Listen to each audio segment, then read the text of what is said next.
Hey, what is up, guys? So today I'm gonna have a guest. This is RhNisker. He also is another Yu-Gi-Oh YouTuber, and today we're gonna be talking about how to prepare for regionals. Now, RhNisker does live in Canada, so if there's anything that's different, feel free to chime in. RhNisker, go ahead and say hi, so they can hear Hey you. guys. Only big difference is really the size. We don't get that big of a turnout in our events, which Okay. is which is disappointing and shocking actually because we don't have a lot of events. You think that people would want to travel more around Canada to go to those events, but really the turnout just isn't up to par compared to American or like Euro turnout. It's really disappointing, and it reflects on the prize support and the competitive scene, which is lacking in Canada, to be frank. I gotcha. Well, at least if you're going over to Canada, I guess if there's less players, technically there's a higher chance to top. So if you guys want to travel over to Canada, maybe you'll have a better chance at topping. But there's going to be a lot of things that you're going to have to prepare before actually going to some of these tournaments. One thing that I think is very important is to write your deck list out completely before the tournament. You can get this piece of paper over here. I'll put a link down below in the description box for a bunch of stuff that I'll be mentioning. But one of the things that is very important is to get the official Konami deck list. If you do not have a Konami player ID, there are cards that you can get once you register, but getting this piece of paper right here in front of your guys' screen is very important. Like I said, I'll add it to the description box below. But what this is you're going to enter your name and basically what your deck profile is. So this is where you write your deck profile.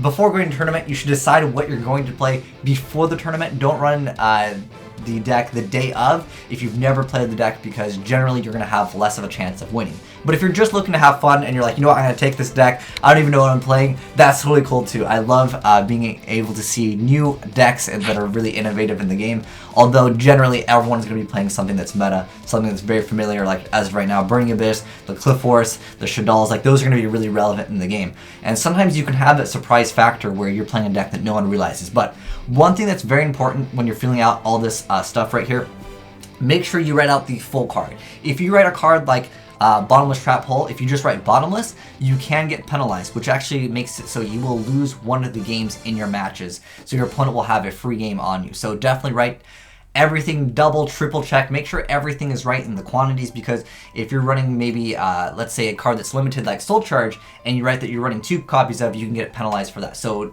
write this before you actually go to the tournament. That's very important in the game.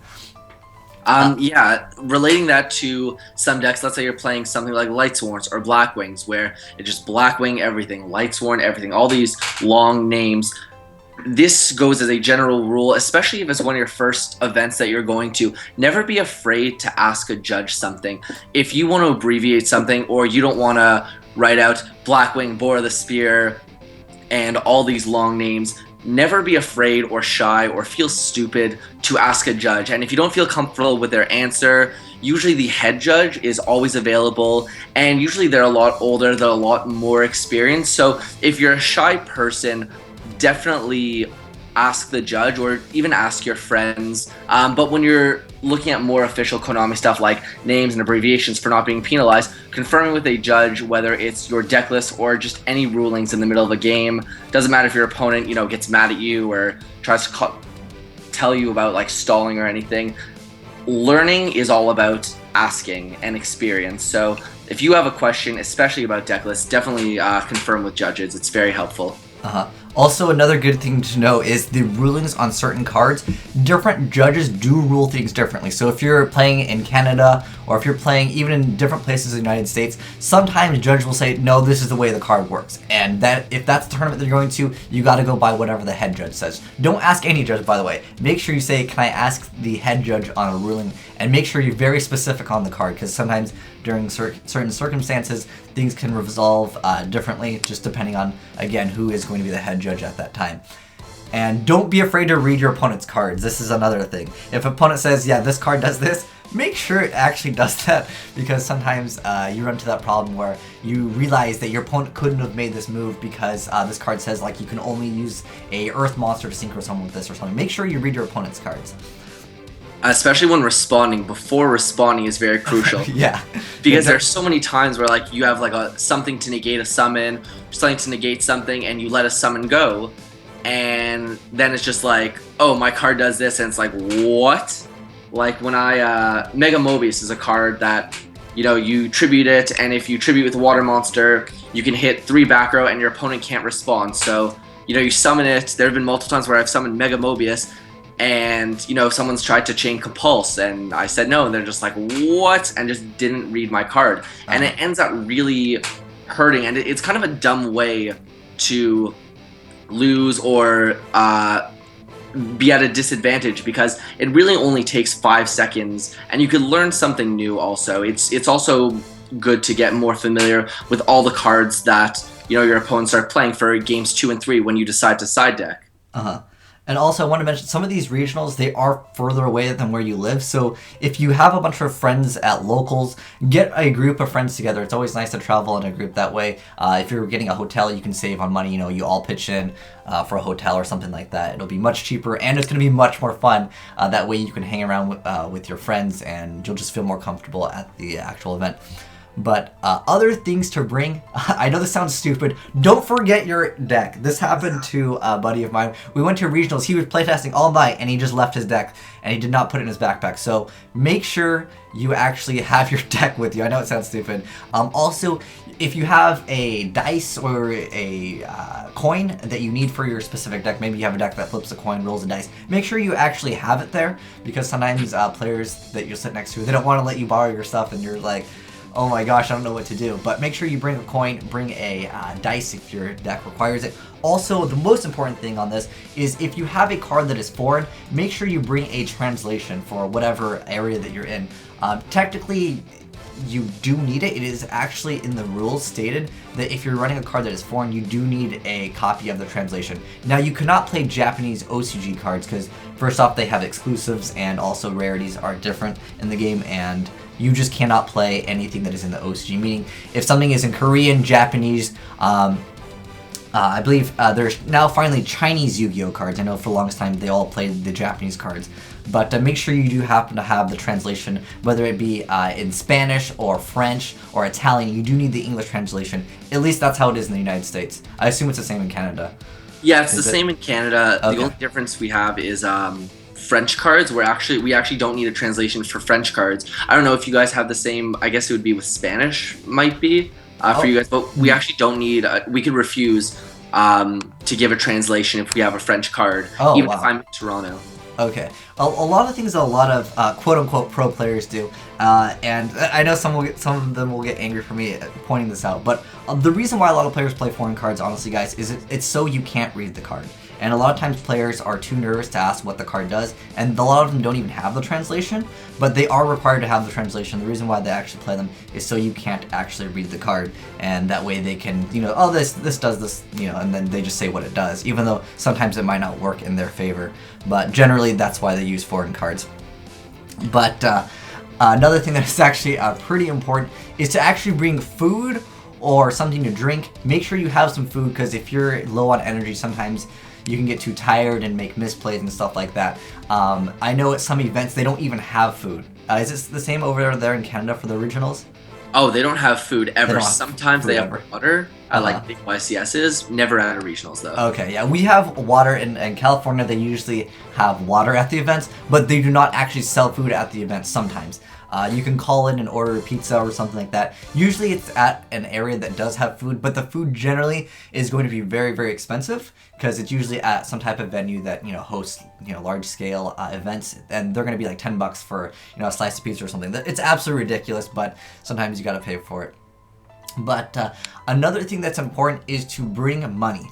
Generally for regionals, it's $20 USD. What is the price in Canada? Yeah, same, $20. $20. Okay, so that's what it costs for the entry fee for the main event. Now they always have side events, so if you're going to go ahead and do side events, make sure you print out multiple copies of your deck list. That way you can you just give it to them. You don't have to fill it out over and over, because it is pretty extensive to fill out 40 cards minimum each time, and then you have to write your Konami ID number and all the other stuff. Like I said, if you don't have a Konami player ID, it's a little card that you get. It is physical. You'll get it once you actually go there, and do not lose that ID number, because that is the most important thing. You don't actually need your physical card to enter any of the events, but you do need to know your Konami player ID. And if you happen to lose yours, they kind of give you a lecture, so make sure that you do not lose that, because that is very important. But bringing money is a very important thing because not only do you need money to actually enter the event and maybe the side events if you want to participate, but it's good to have money because a lot of players will sell cards for a lot cheaper than they're actually going for. So it's a good way to actually invest into cards. Also, just as a quick note, when you're going to these regionals, YCSs, usually Konami doesn't like you actually selling cards for cash at the event unless you're a vendor, which some places you can actually vend for free at official Konami tournaments. Sometimes they do require you to give them a prize pool. But is it the same in Canada? You can't sell cards? Yeah, pretty much. Yeah, I mean, people do it anyways, but just to be safe, make sure you're safe on it. You can always put money inside a card sleeve and then put a card behind it. That is some way that vendors buy and sell cards. They just put money, they get a sleeve and they put a really terrible card and they write the number of the amount of money that's behind the card, and that way it just looks like you're giving them someone a card. So it's a way to kind of get around going outside of the event. But if you really want to, you can just go ahead and take that extra minute, walk outside of the event, and then do the transaction there. That way you can't get in trouble. You will get kicked out of the event though. Potentially banned. Yeah, well, at least for here, you usually get a warning, and then if you keep on doing it, then they will actually kick you out. But if you're not entering any of the events, you can just walk right back in anyways. It's very difficult for them to actually do anything physically because they're not checking for IDs at the entrance, at least not in the US. I assume it's not the same. Yeah, same thing here. Same thing in Canada, okay. So, also another thing to do is to write down a list of cards that you actually want to get. Because there will be people that will bring the most obscure cards. You might not even knew that some players had like really old cards. Maybe you like some of the older artwork on a card and it got changed. Just write it down, and if you're happening to sit next to someone, you can say, oh hey, I'm looking for this list of cards, do any of you guys have it, or something like that. That way it's much faster. That way they're like, oh, you know what, I have that card and it's in my deck box that I don't actually have in my trade binder or something like that. Also, be aware of where your cards are. If it's in your backpack, make sure that you can see your backpack at all times. Don't leave it by the door and be like, oh, I'm gonna throw my backpack by the door, I'm gonna go get a drink of water and I'll come back. No, keep everything at eyesight. That way no one gets their stuff taken away.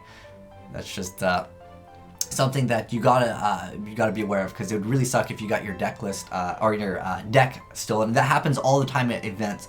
So make sure you keep an eye on your cards. That's very important. You have to be oh, sorry. Oh, go ahead. No, go ahead. I think it's just really important to always have kind of like a clear mindset, and that really comes down to how you prepare yourself up to the actual event. You have to know, and this comes only with experience. It's not something you just kind of look up. It's all about each person's routine and their personal preference. How are you going to have the most clear mindset and most relaxed mindset when you're actually going to the event? Whether that comes down to things like food and drinks or sleep or just experience with events. You always have to be aware of what's around you, because sometimes these Yu-Gi-Oh players can be vicious. We're in a game where the prize support isn't amazing and it's very hard to profit in this game, but also the game is very expensive, so it's hard for a lot of people to make their money back, and some people will go to some pretty dark places to actually make their money back if they're desperate enough, and that could be at your expense. So it's definitely something to watch out for. Yeah, and then also, just as a side note, as far as cheaters go in Yu-Gi-Oh, I have a video on this already. It's pretty extensive, and there's a lot of different ways people cheat, so I'm not going to mention all the ways in this video, but just keep an eye on where your opponent is looking. Make sure they're not trying to sit kind of so high that they can see your hand. Some players, they'll like sit on their feet just so they can get an edge and they can actually look at your hand, but there's a lot of different ways to do it, so I'll put that down below in the description box. And also, another thing that's pretty important in the game of Yu-Gi-Oh! Is some damage cards can be considered marked. Like, you're not even trying to mark the card, it's just that the card is so old that there'll be a browning on the side of the card, which I actually mentioned in a video. But I'll put that also down below in the description box, because it actually is pretty important, because sometimes, I know you're not trying to intentionally cheat, but some card is just really old, and maybe it's got a bend in it or a crease, and they can be considered marked cards, because sometimes the creases will show through the sleeve, and sometimes your opponent will call you on that, and you can get penalized or even banned. And like I said, sometimes it's not even intentional, you just have a really old card and it happens. Oh, also, what's something that's really important is that you do need all of your extra deck sleeves and your main deck sleeves to be the same color. Personally, for me, I always have my extra deck in another color when I'm playing at locals, just because it makes it easier to go through. That way, you don't accidentally have like a synchro in your main deck or something like that when you shuffle after like game 1 or something. But the cards in your extra deck must be in the same color and type of sleeve that are in your main deck, because cards like magical hats can flip stuff face down, and that can actually matter in a game. I know it's not really relevant in the metagame, but just because certain cards exist in the game, you do have to have the same color sleeves. As far as sleeve choice, do you have any like preference, RhNisker? I like the Ultra Pro. I find that the Pro, what were the other ones called? The two main ones is Player's Choice and Ultra Pro. Player's Choice, yeah.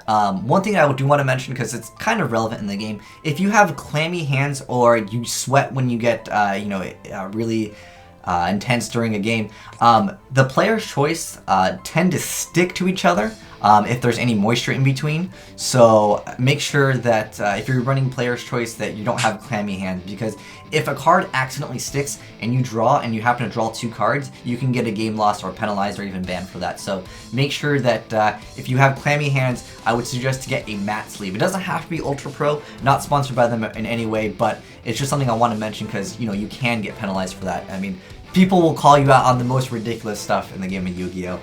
And just be aware that if a card sticks or something like that, you can say to your opponent, I accidentally drew 2 cards.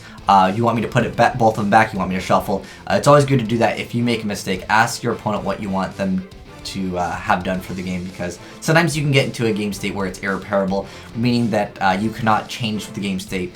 Meaning like something like if you accidentally shuffle your graveyard, you can ask your opponent, I accidentally shuffled my graveyard, what do I do? Because maybe you went for Soul Charge, you were thinking about getting certain monsters out, and if you change the order, because cards like Reversal Quiz exist, they can call you out on it, and again, you can get a game loss for something that is not intentional. Like you just accidentally do something stupid, so pay attention is really what it comes down to. Don't change the game state.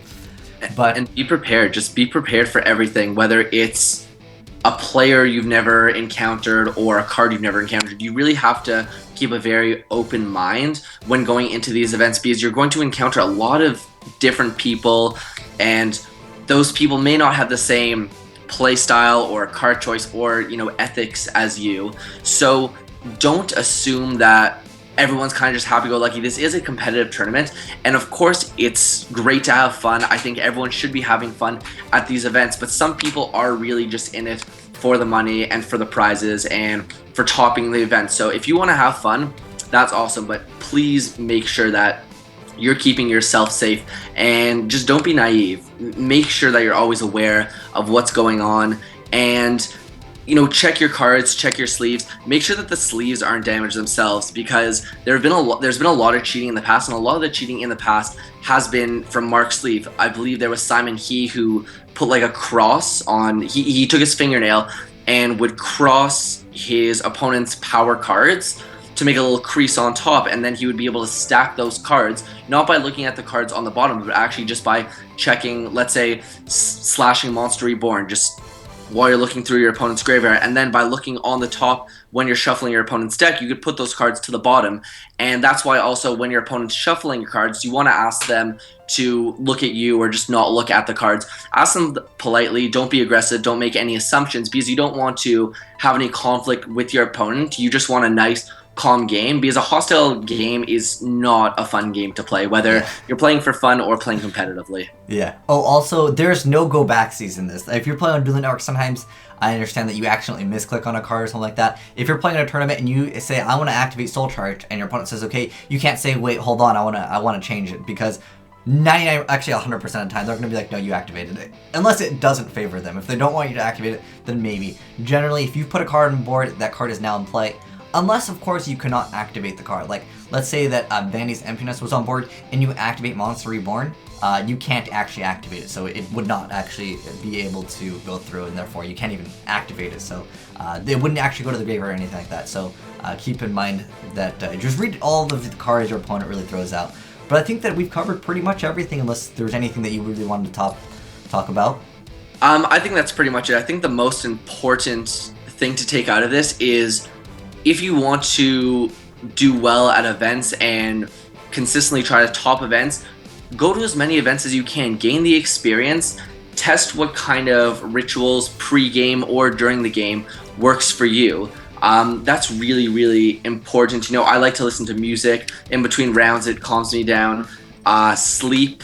I like to get a lot of sleep. Getting sleep is definitely key in the game. Also, you brought up a great point. Just because you're going to your first one, if you don't win, don't worry. The first deck that I played at a regional was Burn. Like, I didn't know what I was doing. I was really new to the game. It took me like at least 20 different regionals to actually get my first top, and then from there going flawless was just, it makes everything much easier. Once you get your first top, you realize that this game is really not as hard as a lot of you guys think. It just comes down to playing right, getting those good matchups, and sometimes just the heart of the cards. But yeah, if you don't win your first time, don't get discouraged. Go back. You can do it. You just need more practice is really what it comes down to. Especially side events. Side events are really, really great practice for competitive play.